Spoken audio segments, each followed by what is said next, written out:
Saudara-saudara yang kami kasihi, kami mengunjungi saudara dengan berkat yang Tuhan kita Yesus Kristus mau berikan.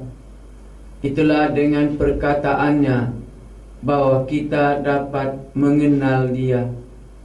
Untuk mengenal seseorang, kita perlu melihat apa yang dia perbuat dan apa yang dia katakan.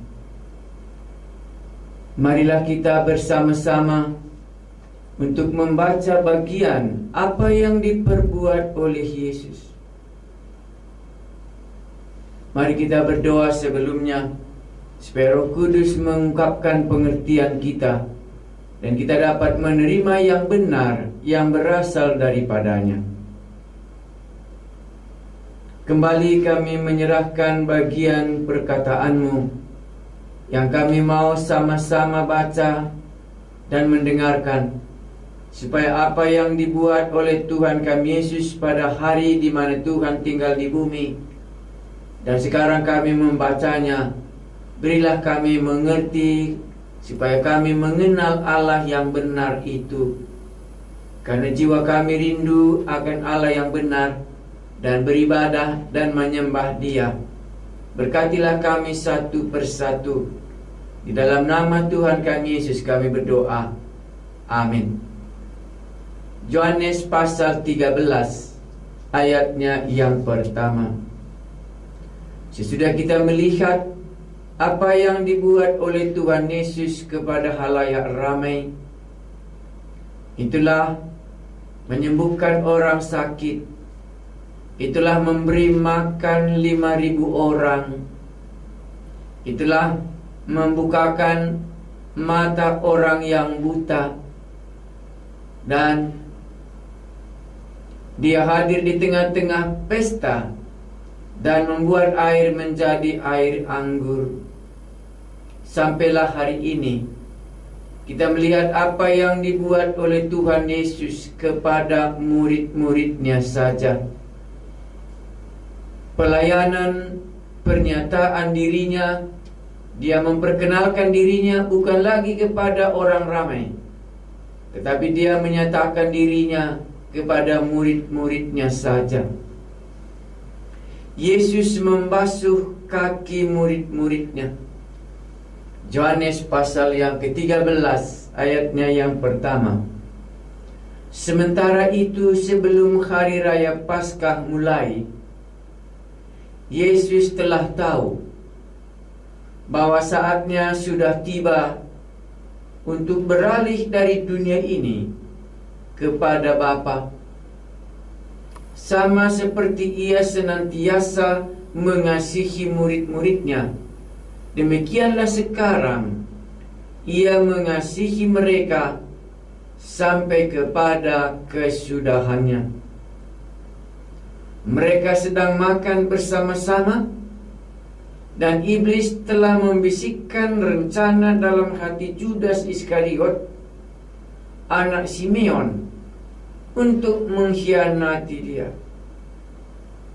Yesus tahu bahwa Bapanya telah menyerahkan segala sesuatu kepadanya, dan bahwa Ia datang dari Allah dan kembali kepada Allah.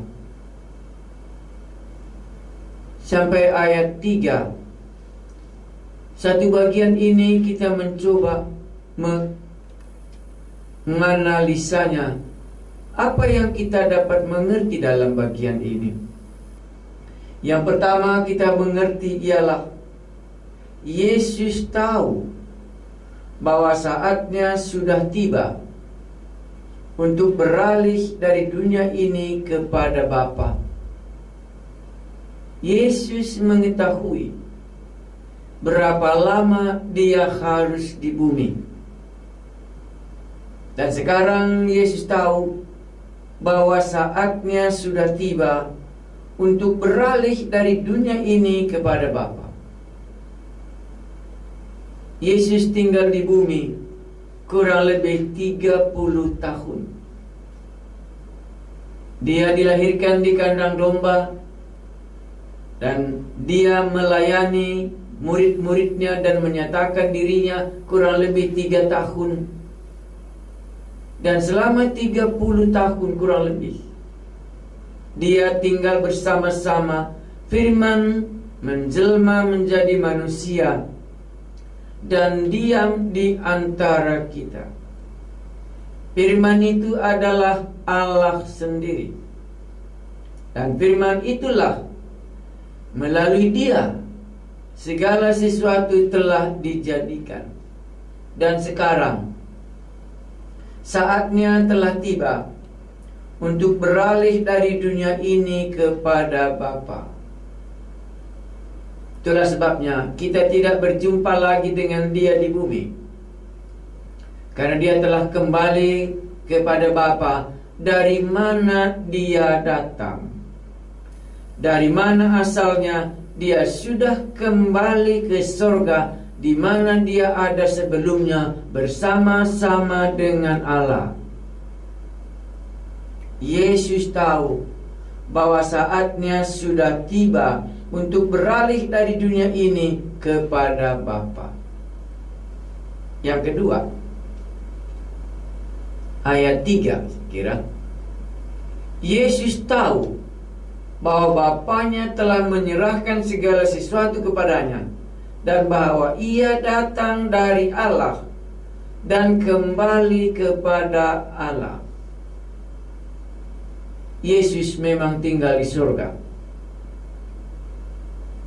Yesus memang tinggal di surga karena dia adalah Allah sendiri. Dan dia datang ke dunia untuk memperkenalkan Allah yang tidak pernah dikenal oleh manusia. Dari semua perbuatannya dan dari semua perkataannya, hari ini satu yang tidak bisa kita lupa ialah Yesus tahu bahwa Bapanya telah menyerahkan segala sesuatu kepadanya, dan bahwa Ia datang dari Allah dan kembali kepada Allah.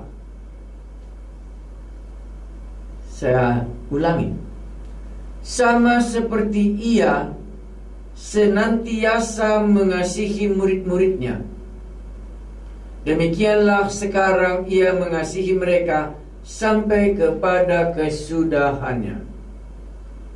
Ini berbicara soal perpisahan. Kalau selama mereka bersama-sama dengan Yesus, Yesus mengasihi murid-murid. Tetapi sekarang Yesus tahu bahwa saatnya akan tiba, bahwa dia akan kembali kepada Bapanya dari mana dia datang. Saatnya sudah tiba untuk beralih dari dunia ini. Kalaupun dia sudah beralih dari dunia ini, bukan berarti dia tidak mengasihi murid-muridnya. Bahkan dia katakan ia mengasihi mereka sampai kepada kesudahannya. Mereka sedang makan, ini mungkin makan Paskah. Mereka sedang makan bersama, dan iblis telah membisikkan rencana dalam hati Judas Iskariot, anak Simeon, untuk mengkhianati dia. Ini pun dikasih tahu bahwa salah satu dari muridnya, namanya Judas Iskariot, mengkhianati Yesus. Dan iblis telah membisikkan rencana dalam hati Judas bahwa dialah akan menyerahkan Yesus ke dalam tangan orang yang mau menyalibkan dia. Maka tidak mungkin salah, karena yang menyerahkan Yesus untuk disalibkan ke dalam tangan Pilatus dan kepada ahli-ahli Taurat dan kepada mahkamah agama pada waktu itu, Judas Iskariot sendirilah yang mengkhianati gurunya ini. Dan iblis telah membisikkan itu kepada hati Judas Iskariot, bahwa dialah yang akan menyerahkan Yesus kepada Pilatus untuk disalibkan. Iblis telah membisikkannya kepada Judas Iskariot, murid Yesus sendiri. Maka 12 muridnya, satu pengkhianat di dalamnya. Itulah sebabnya makanya tidak mungkin silap, tidaklah salah bahwa Yesuslah yang ditangkap, karena Judas Iskariot mengenal dia. Itu yang kita tahu dalam bagian ayat 2 ini. Mereka sedang makan bersama, dan iblis telah membisikkan rencana dalam hati Judas Iskariot, anak Simon, untuk mengkhianati dia. Ayat 3. Yesus tahu bahwa Bapanya telah menyerahkan segala sesuatu kepadanya, dan bahwa ia datang dari Allah dan kembali kepada Allah. Yesus tahu tugas penyelamatan di bumi. Yesus tahu sudah memperkenalkan Bapa yang di surga, dan Yesus tahu bahwa Bapanya telah menyerahkan segala sesuatu kepadanya, dan bahwa ia juga datang dari Allah dan kembali kepada Allah. Maka sekarang kita tidak bisa bertemu muka lagi dengan dia, karena dia sudah kembali ke Allah Bapa. Dia kembali kepada Bapanya. Dia kembali ke surga untuk menyediakan tempat bagi setiap orang yang percaya kepadanya. Karena dia tahu bahwa dia akan berangkat. Dia tahu bahwa dia beralih dari dunia ini, bahwa dia tahu bahwa Judas Iskariot sudah mengkhianat, di mana iblis telah membisikkan rencana ini kepada Judas Iskariot. Inilah kondisinya. Dan dalam pengetahuan yang demikianlah, ayat 4, lalu bangunlah Yesus dan menanggalkan jubahnya. Ia mengambil sehelai kain lenan dan mengikatkannya pada pinggangnya. Dalam situasi inilah dia tahu bahwa saatnya sudah tiba untuk beralih dari dunia ini kepada Bapa. Dia tahu bahwa Judas Iskariot sudah mengkhianat.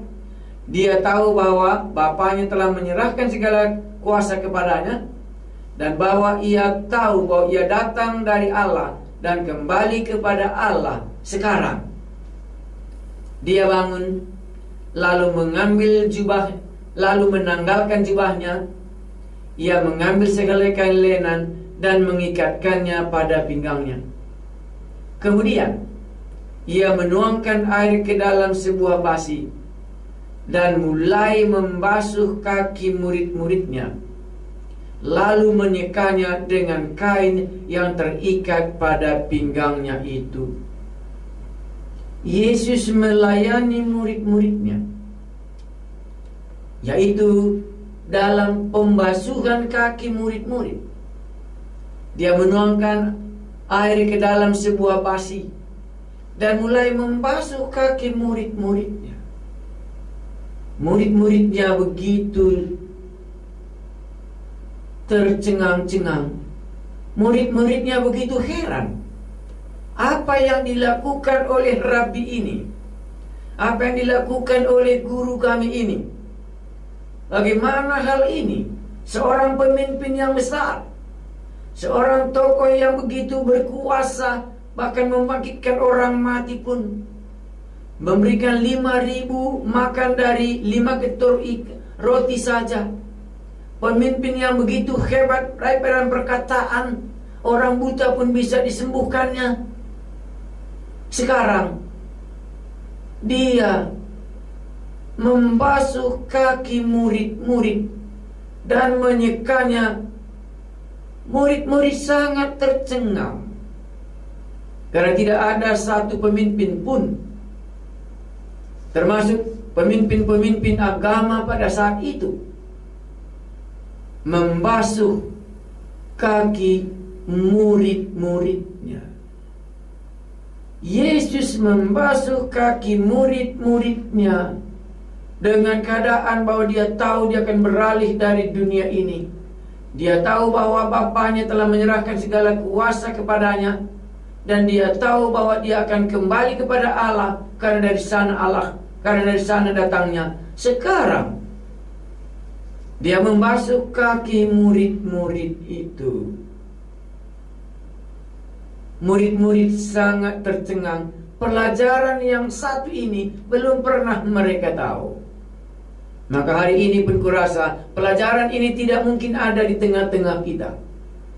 Bagaimana Yesus yang berkuasa sebagai pemimpin, dan sebagaimana Yesus yang sudah menyatakan dirinya bahwa dia berasal dari Allah dan dia yang maha tinggi, dan membasuh kaki murid-murid.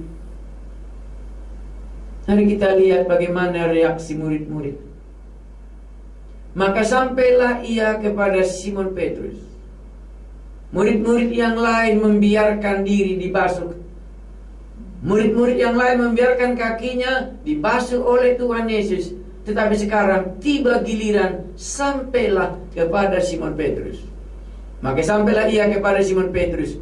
Kata Petrus kepadanya, "Tuhan, Engkau hendak membasuh kakiku?" Mulai dia bertanya, karena Simon rasa ini tidak layak. Tidaklah pantas seorang guru yang berkuasa melaksanakan mujizat sehebat itu sekarang merendahkan diri sebagai hamba yang pekerjaannya membasuh kaki orang waktu orang masuk ke dalam rumah. Makanya Simon Petrus berkata, "Tuhan, Engkau hendak membasuh kakiku?" Jawab Yesus kepadanya, "Apa yang kau perbuat engkau tidak tahu sekarang, tetapi engkau akan mengertinya kelak." Simon Petrus merasa tersinggung. Gurunya membasuh kaki muridnya. Dan dalam hal itulah Yesus berkata kepadanya, "Apa yang ku perbuat engkau tidak tahu sekarang, tetapi engkau akan mengertinya kelak." Pemimpin yang satu ini sangat rendah hati, menunjukkan bagaimana kesombongan dan kecongkakan dan keangkuhan sekarang ini dilakukan oleh Yesus. Dia merendahkan diri di hadapan murid-muridnya. Makanya Simon Petrus berkata, "Apakah engkau juga membasuh kakiku?" Tetapi Yesus berkata kepadanya, "Tuhan, apakah engkau membasuh kakiku? Apa yang kuperbuat engkau tidak tahu sekarang, tetapi engkau akan mengertinya kelak." Hari ini banyak yang kita belum mengerti apa yang sedang Tuhan katakan kepada kita, tapi nanti kita akan. Kata Petrus kepadanya, "Engkau tidak akan membasuh kakiku sampai selama-lamanya." Jawab Yesus, "Jikalau aku tidak membasuh engkau, engkau tidak mendapat bagian dalam aku. Simon Petrus tidak setuju kalau gurunya membasuh kakinya. Tetapi Yesus berkata, "Jikalau aku tidak membasuh engkau, engkau tidak mendapat bagian dalam aku." Menjadi murid rupanya di sini ialah di mana gurunya melayani muridnya, bukan murid yang melayani guru, tetapi gurunya melayani muridnya. Karena kalau gurunya tidak melayani muridnya, maka dia bukan mendapat bagian di dalam gurunya itu. Terbalik zaman kita sekarang. Di dalam Tuhan kita Yesus yang Maha Kuasa demikian. Jikalau aku tidak membasuh engkau, engkau tidak mendapat bagian dalam aku. Berilah diri Anda dilayani oleh Yesus. Karena kalau Yesus tidak melayani, membersihkan, membasuh kita dari semua dosa-dosa kita, kita tidak pernah menjadi bagian. Kita belum pernah mendapatkan bagian daripada Tuhan kita Yesus. Makanya banyak orang melayani Allah, banyak orang melakukan apa yang Allah katakan. Tetapi dalam bagian firman Tuhan ini, jikalau aku tidak membasuh engkau, engkau tidak mendapat bagian dalam aku. Dalam hal apakah Anda pernah? Dalam hal apakah Anda pernah dilayani oleh Tuhan Yesus? Kalau Anda belum pernah dilayani oleh Tuhan Yesus, jelas Anda tidak mendapat bagian di dalam Dia. Simon Petrus pernah dilayani oleh Tuhan Yesus.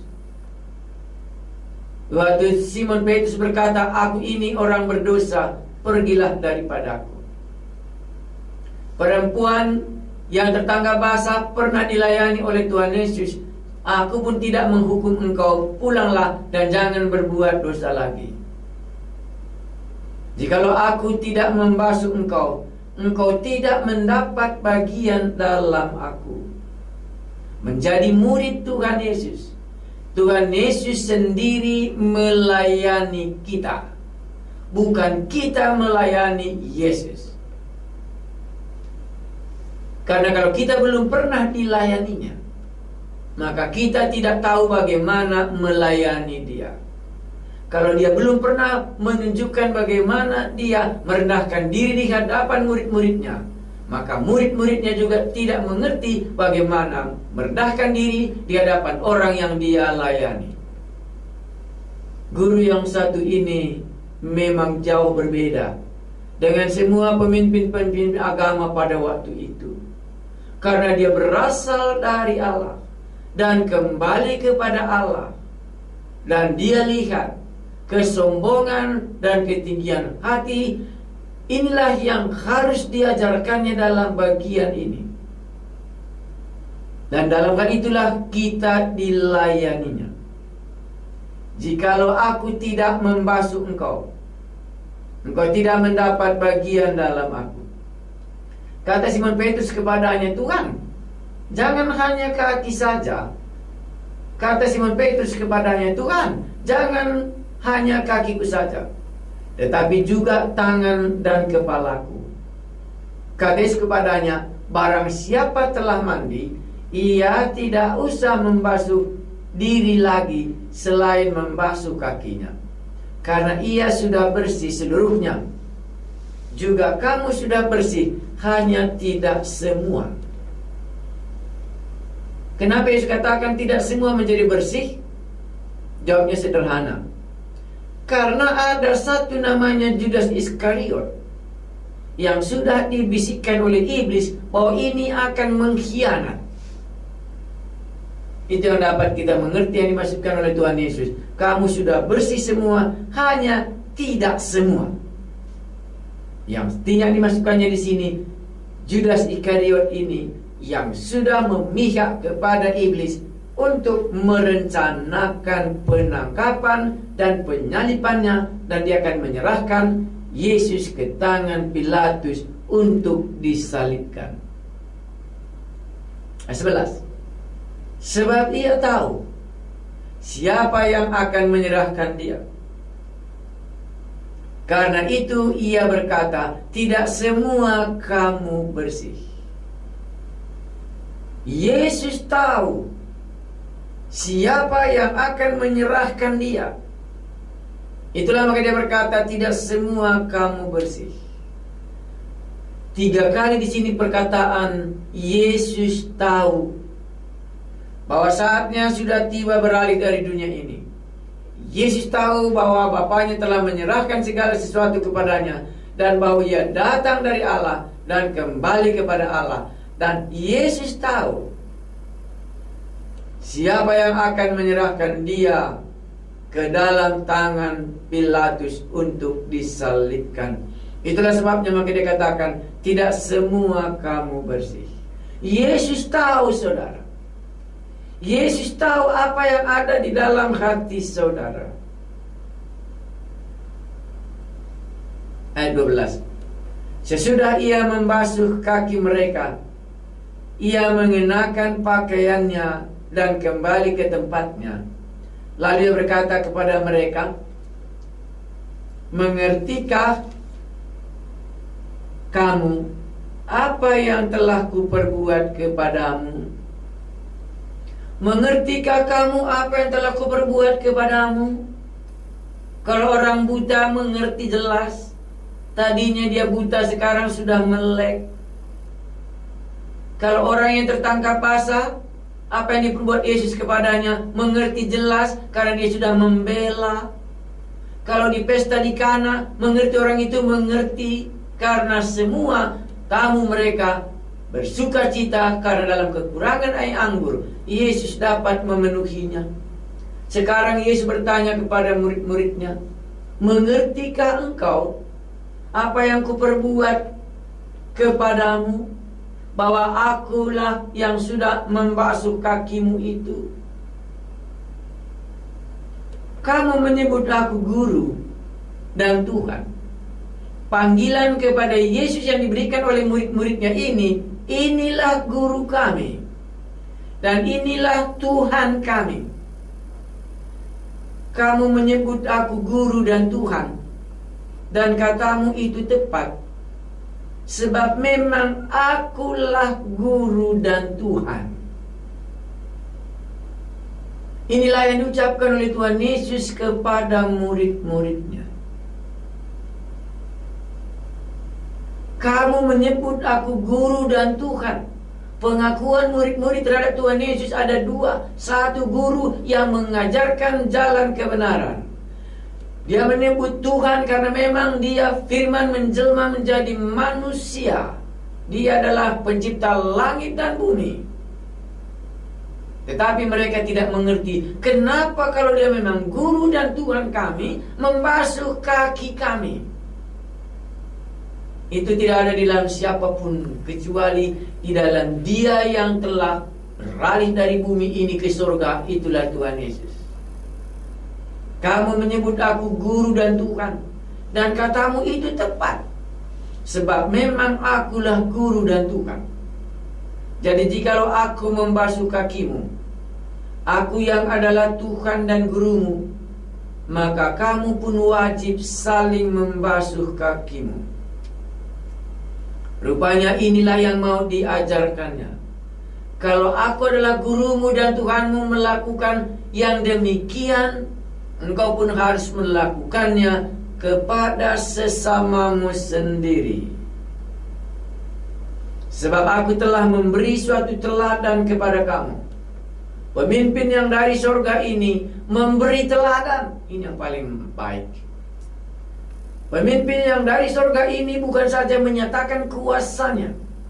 Pemimpin yang berasal dari surga ini bukan saja dia dapat menghidupkan orang mati, bukan saja dapat memberikan hidup kepada kita. Tetapi pemimpin yang satu ini, itulah guru dan Tuhan kita, itulah Yesus. Firman menjelma menjadi manusia, dan firman itu adalah Allah sendiri. diam di antara kita. Aku telah memberikan suatu teladan kepada kamu. Saudaraku yang kekasih, lihatlah teladan Yesus Tuhan kita yang begitu maha kuasa. Tetapi dia hidupnya dapat diteladani. Dia membasuh kaki murid-muridnya. Inilah yang membuat hati kita. Dia adalah Allah, bukan saja menyatakan dirinya bahwa dia berkuasa, tetapi dia menyatakan supaya ada yang diteladani di dunia ini. Sebab aku telah memberikan suatu teladan kepadamu, supaya kamu juga berbuat sama seperti yang telah kuperbuat kepadamu. Aku berkata kepadamu, sesungguhnya seorang hamba tidaklah lebih tinggi daripada tuannya, ataupun seorang utusan daripada dia yang mengutusnya. Jikalau kamu tahu semuanya ini, maka berbahagialah kamu jika kamu melakukannya. Bukan tentang kamu semua aku berkata, aku tahu siapa yang telah kupilih. Tetapi haruslah genap nats ini. Orang yang makan rotiku telah mengangkat tumitnya terhadap aku. Yesus tahu yang dipilihnya, dan yang semeja dengan dia sekarang yang baru dibasuhnya kakinya ini akan mengangkat tumitnya mengkhianati dia. Aku mengatakannya kepadamu sekarang juga sebelum hal itu terjadi, supaya jikalau hal itu terjadi, kamu percaya bahwa akulah dia. Yesus menyatakan banyak hal. Sebelum terjadi dia sudah menyatakannya, supaya kalau hal itu nanti terjadi, kamu percaya bahwa akulah dia. Akulah dia yang berasal dari surga, yang kau sebut aku adalah guru dan Tuhan. Akulah dia. Itulah yang membuat hati mereka menjadi goncang, karena hal ini akan kemudian terjadi, dan mereka akan mempercayainya bahwa Yesus sudah mengatakannya bahwa salah satu dari kamu akan mengkhianat, dan itu betul terjadi. Dan waktu itu terjadi, kamu akan percaya kepadaku bahwa akulah dia yang telah diutus dari sorga. Itulah Allah dan Tuhan sendiri. Aku berkata kepadamu, sesungguhnya barang siapa menerima orang yang kuutus, ia menerima aku. Dan barang siapa menerima aku, ia menerima dia yang mengutus aku. Yesus memberikan teladan bagi kita. Dialah guru dan Tuhan, tetapi dia merendahkan diri supaya murid-muridnya mengikuti teladan ini. Kami mengucapkan syukur bahwa Engkaulah guru dan Tuhan kami, di mana hati kami terpaut. Orang yang berkuasa itulah Allah sendiri, memberikan teladan bagi kami. Kalau Engkau melayani kami, barulah kami mendapatkan bagian di dalam Engkau. Kami mengucap syukur Engkaulah Tuhan kami. Itulah Yesus Juru Selamat kami. Amin.